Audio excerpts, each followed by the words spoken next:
like a 2-for-1 special for you right now. Apparently so, yeah. Because we were just together in the other studio filming not filming, but the audio for the podcast. Yeah.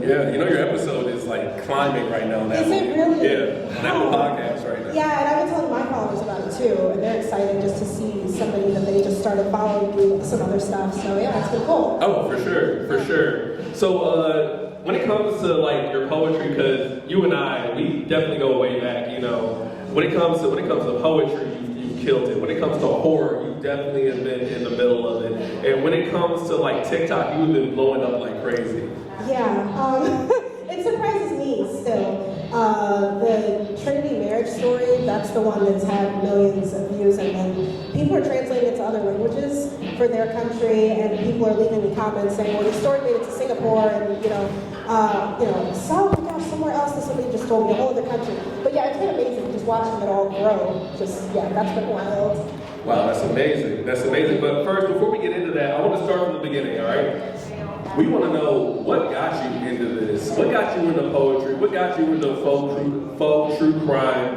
And what got you into horror, you know?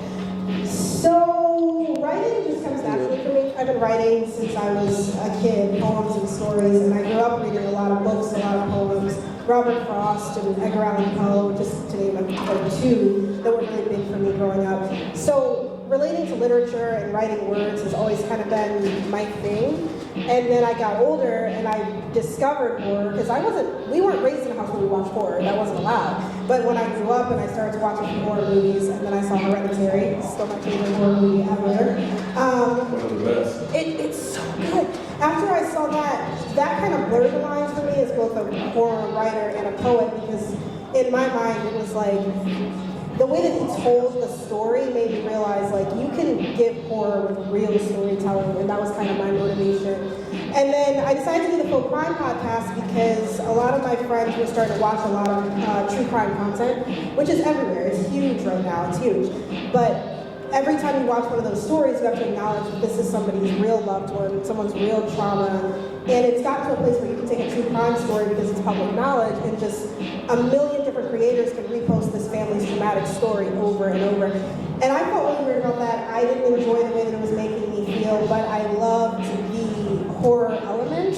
So I'm like, well, I write stories. I just write stories that sound like true crime and post them. And that was apparently a good idea because it's been very successful. Really take off. Oh, we definitely see. Now, with the numbers climbing up on TikTok, and you're making like a huge profit out of it now, you know, for any TikTokers that are out there right now trying to make a profit, how did you know you made it as soon as you made your first check from TikTok for monetization? So, for everybody that uses TikTok, you can literally just watch your monetization grow. Like, once you join that creator fund, you just watch it. So you get in real time, like, how many people are reacting, sharing it, commenting, and then you just get to watch this number just kind of grow. But it's definitely not about that. I get far more joy from just knowing that, like, wow, like, I want to write and people do actually enjoy my writing. But yeah, I feel like when it comes to TikTok, just find your niche and post and be authentic, and you will get the traction, the followers, the funds, all of it. It's really just about being yourself on there, because there's so many niche communities. Just find the one that you're a part of and just share your art, be authentic, and you'll get the same thing, I think. Yeah. So when it comes to being a poet, what's some of your pieces of writing that you enjoy the most? Like, which one is your favorite, if you have to take? The existentialist stuff. I love writing about existentialism and that kind of thing. If I can find a way to mix words in a fun way, take these deep thoughts and turn them into poems. And I was just telling somebody tonight, one of my favorite poems is only 2 lines. It's really short, and it just says, I've taken revenge on the universe by making art of all my deepest hurts.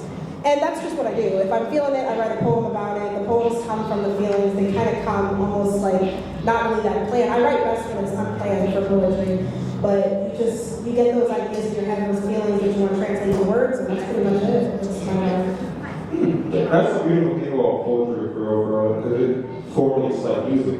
When I listen to music, it's like somebody's speaking their truth Yeah. just with a beat on it. That's an amazing thing about those two art forms. Yeah. And I feel like poetry is literally just the budding plant, but it turns to so many other things. What is lyrics but not poetry? What is rap but not poetry? You know, some people want to put it to a beat, some people want to put it to music, some people just want you to hear the words by themselves. But at the end of the day, poetry I feel is like the root for all other music to grow. So I got a question for you. Okay. I'm not really in the, I like poetry, I'm not gonna lie to you, but I don't dive deep into it. Yeah. As far as poetry goes, and I know you're a writer as well, has there ever been like times where it's been challenging for you to come up with ideas with your poems or with your writing? And how did you overcome that? My poetry comes really easily for me, and it comes pretty spontaneously. It's when I try to sit down and like, I'm going to write a poem today. That's when it's harder. My stories take way more of my time and take way more of like trying to make sure that it flows properly and it gives the story that I actually want it to become. So writing poetry is just very much like it feels like a release, but writing a story feels a lot more involved. I guess that's the only way that I can put it. It feels a little, I don't want to say harder because I still love to do it, but I feel like I have to create a whole world, sort of, and they're both fun, but keeping up with my story is definitely harder than the poetry is a lot easier. Okay. And just out of curiosity, who's your favorite poet? My favorite Favorite poet? This is a tie between, it's hard to pick just one. I'm deeply inspired by Sylvia Plath, Edgar Allan Poe, Robert Frost, Walt Whitman. And I know it sounds like multiple names, but really they're the ones that inspire me to write. A lot of those There's Storm. poetry book, which I was deeply inspired by too, so it's quite a few. No, that's actually dope. That's actually dope. I remember the last time we chatted, you told me your influences in poetry. So when it comes to the wording, the way they put the rhymes together and the schemas together, like what really like pushes you in order to like try to become better than your influences when it comes to poetry? Wow, I think that one of the things about poetry that makes me feel really safe as a creator is that no matter how much poetry exists, it is so emotion-based, so I never worry about authenticity with my poetry. But at the same time, I mean, we're talking about the great Sylvia Plath and Edgar Allan Poe. I mean, I draw inspiration, and I hope that I can make my work as cohesive as them. But honestly, I don't know. I definitely think I have a long way to go. Maya Angelou, oh my gosh, like there's just so many great, so many. Like when people do poetry successfully, they are legends, and I just hope to be half that great, honestly. 75%, not half, 75%. Well, you're definitely on your way. Okay, you're definitely been making strides. You're starting to gain this following on TikTok. You're starting to gain this following on IG, you know, and as soon as you just even like start doing like live shows, because you still do those, don't you? Oh yeah. I'll hit an open mic or a show whenever I want to. And we had some of the shows that we hosted from Lorraine all the way to Cleveland after at Brothers.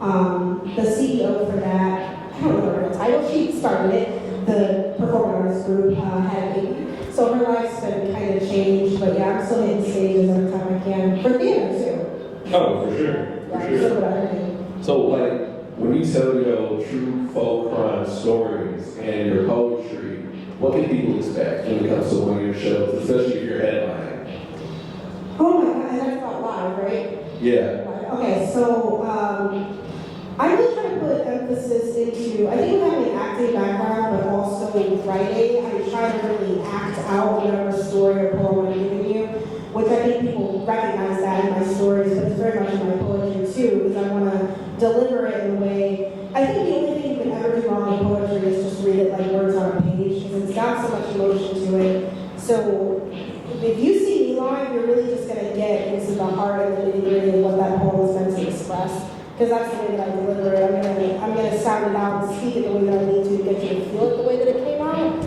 So yeah, that's a lot of energy, but focused energy for me. Well, that's amazing. That's amazing, gentlemen. We got any other questions? Any other questions? You? No, I'm good. Yeah, well, it was awesome having you on the podcast once again. Make some noise for you guys. Where can they find her at? Where can they find her at? Where can people find you? Let people know. You guys can find me on TikTok. My TikTok name is Poetess with an extra E in there. If you just start typing in poet, it kind of pops up now. And if you want to see my viral story, that's on there, the Trinity Bear story that just keeps growing. I'm Poetess on TikTok. You can find me on there. And all my stuff is there, my poems and multiple playlists of stories. So. For sure. Thank you for coming on the show. Make some noise again for you guys.